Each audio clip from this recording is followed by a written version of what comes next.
y'all doing? Oh, well, anyway. I just got back from getting some seed potatoes, and I'm about to cut them up and let them cure, or SUBERIZE, as they say. But it's too cold out here. Y'all come on inside.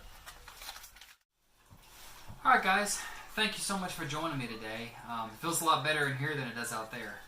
Here in North Alabama, we've hit a little cold snap, and for the next 2 or 3 days, it's supposed to stay in the low 20s at night, maybe even the teens, and then during the day, like maybe 40s if we're lucky. So a little bit of a cold snap, but this weekend looks, after Wednesday, it looks like it's going to really heat up, and we'll be back up into the 60s. So at that time, when it does heat back up in the 60s, I'm going to want to go ahead and get some stuff in the ground and kind of finish up all of my early plantings and make sure I don't miss any time, you know.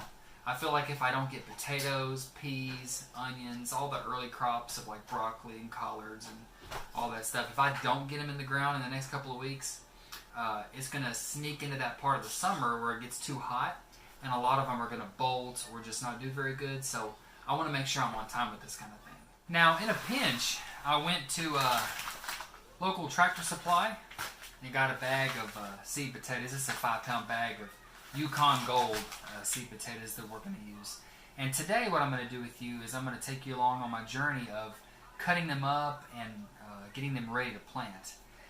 You can actually plant whole potatoes, and in my last video that I did on potatoes and the Ruth Stout garden method, I actually touched on that. You know, that's what she does, is she just threw potatoes out into the hay and they grew.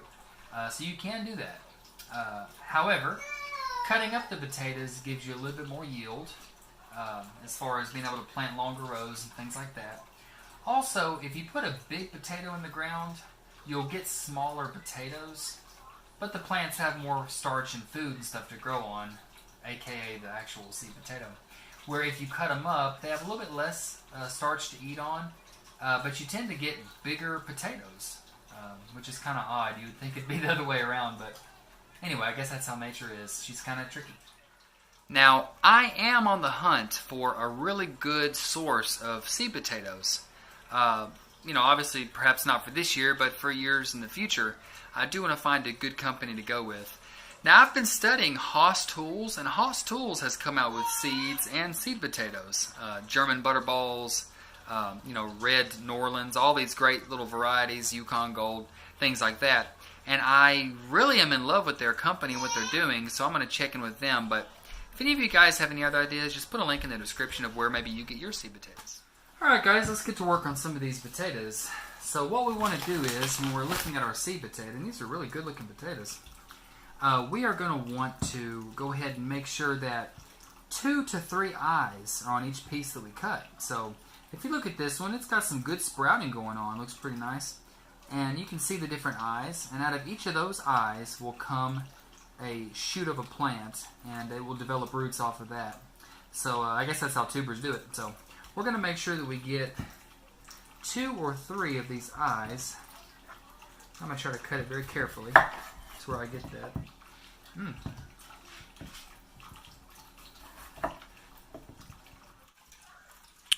Well, there we are, guys. I've cut up my seed potatoes, and it actually made pretty good for a little 5-pound bag, and it's plenty for what I've got. You could go with a 10-pound bag if you'd like, if you have some longer rows, but for my little home garden, it is perfect. And as you can see, we've cut these into little pieces with an eye or 2 on each little piece. And now what we'll do is we will let these air cure for hopefully 3 to 4 days. Not supposed to be pretty till this weekend, so we'll wait till then. But this is called letting them SUBERIZE. And what that means is that the cell walls around the edge of this potato here will dry out a little bit and kind of become what they call cork tissue, which is kind of neat. And that will protect it from... there's a cat in my lap now. I didn't even notice you get up here. When did you get up here, Liv? When did that cat get up here? Sweet baby. Anyway. I didn't like cats till she came around, and now I kind of love cats. So, yeah. Back to the potatoes.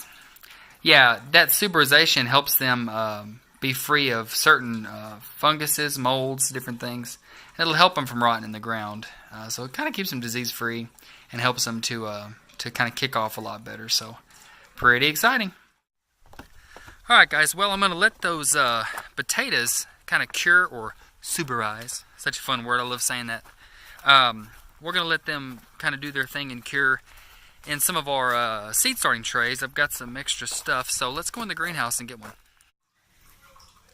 Alright guys, I got my tray. And what I'm going to do is I'm going to put them kind of cut side up so that they can get some airflow around them and go ahead and dry. Or SUBERIZE. Big shout out to Haas Tools for teaching me that word, because I'm probably going to be saying it for the next 2 or 3 weeks non-stop, and y'all be praying for my wife because she's the one that has to put up with me, but SUBERIZE. Alright, so the next 4 or 5 days, they'll be right in here, just doing their thing, curing.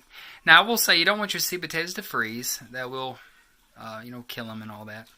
You don't want them to have any kind of moisture come into contact with them. You want to keep them nice and dry and let them kind of form that little skin on top, when they SUBERIZE. Hey, Liv, should I let you SUBERIZE? Alright, well, thank y'all for joining me as I got my seed potatoes curing and ready to go for this weekend. I encourage you, if you're in 7A or 7B, to go ahead and get your seed potatoes SUBERIZing so that you'll be ready this weekend or maybe early part of next week to go ahead and plant them. So you can get a jump on the season, because we all know in Alabama it tends to get a little hot during the summer, and we want to make sure we get a good harvest of them and give them plenty of time to grow. Because I think Yukon Golds, if I'm not mistaken, take anywhere from 90 to 100 days to fully mature for harvest, so just keep that in mind. But thank you, and remember, always have your pets neutered and your potatoes SUBERIZed.